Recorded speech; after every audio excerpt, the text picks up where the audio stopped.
Hi, my name is Steve Campbell, co-founder and CEO of GivingSomeThing. I'm here with my business partner, Mike Stone, and we're just really excited to be here. Boston has been a terrific place to be launching a startup. We launched over Thanksgiving this past year, and we're ready for a great year ahead of us.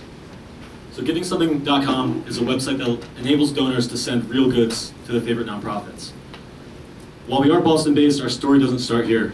It actually starts in a trash dump community in Nicaragua. I went down in college with a group called Across the Nations on their first trip. And it's a program that plays across in that community and has partnered with a school to help with health and educational initiatives. Coming out of college, I joined the board of trustees at Across the Nations. And at a meeting last year, we were talking about our own organization's needs and how donors are contacting us. And one thing every donor says, and the people that email us and that we talk to, is how can I help? And the I is emphasized. They want to know what they can do in a tangible way, in a way that impacts your organization and moves things forward. And there are three ways that you can really give to nonprofits. One is with time. Now, time's a great way to give. You can volunteer, you can go see what that organization is doing, but not everyone has the luxury of time. It's expensive, you have to take time off of work. It's not as common as other ways to give. And then there's money, and every group needs money, and we don't deny that at GivingSomeThing. We realize that there's overhead, that there are salaries to cover. There are a lot of different uses for money that aren't related to goods. And so, online, there are some great ways to give money. There's very innovative ways, there are gamification, there are simple and easy applications that nonprofits can utilize on their website to raise funds. One problem with this is that there are fees associated with this, between 5 and 20% depending on the organization. Not only that, it leaves the donor disconnected at times. That you can feel, I gave money, I know it's going to a good place, this organization is going to do good work with that, but how did I actually make an impact with my money? And so the final area are goods, and organizations need goods, from school supplies to office supplies to basketballs for their after-school program.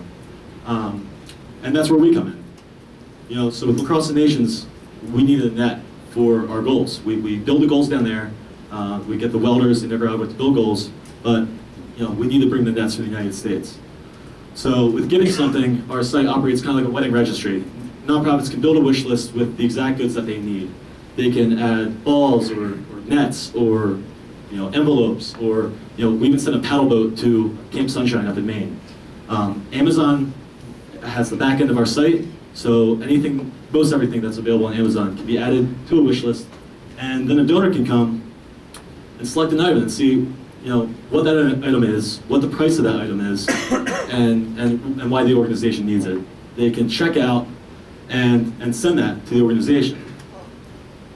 Well, the box actually goes in the mail when you check out with GivingSomeThing. So when you pay for a net gets mailed, and that nonprofit receives that good.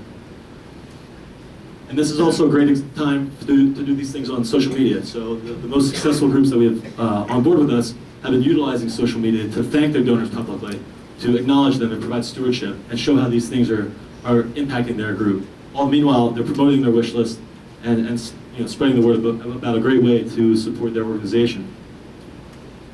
And then those nets can go and be put to work, and they can be used because that donor gave those items.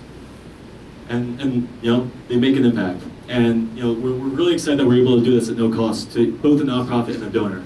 We're very unique in that, as I mentioned, a lot of the online fundraising sources take a percentage of that transaction. We don't charge nonprofits to register, and we don't charge donors. There's no markup or transaction fee associated with making a GivingSomeThing wish list. And so this allows nonprofits to continue to expand their mission, to grow their organization, and to activate donors that might otherwise be supporting in theory, but kind of sitting on the bench waiting for a way to give in a tangible way. So we're very excited. Like as I mentioned, we just launched at Thanksgiving, and we're adding nonprofits every day, helping donors come through, and sending real goods to nonprofits. Great job. 17 seconds to start. 2 questions? So are you guys an Amazon affiliate? Yes. And you get paid that way? So the question was, are we an Amazon affiliate, and is that what's our revenue model? We have a relationship with Amazon where we can get a percentage of the transaction, which allows us to provide a service for free to nonprofits with no markup, yet have a revenue stream that can expand as we scale. Any other questions? Do you have like a system way to validate the nonprofit? So he asked if we validate nonprofits or do we have a system to do so. And the answer is yes. So as a nonprofit wants to join, by the way, if you do know anyone that's involved in the nonprofit world, we encourage you to share with us and tweet about it or talk to them. But they can sign up on our site, fill out a form, which then we can reach out to them. We can check to make sure they're in good standing with the IRS and that everything's in good shape. We activate that account, and then they're free to start building and publicizing their wish list. Thank you. Thanks. Thanks for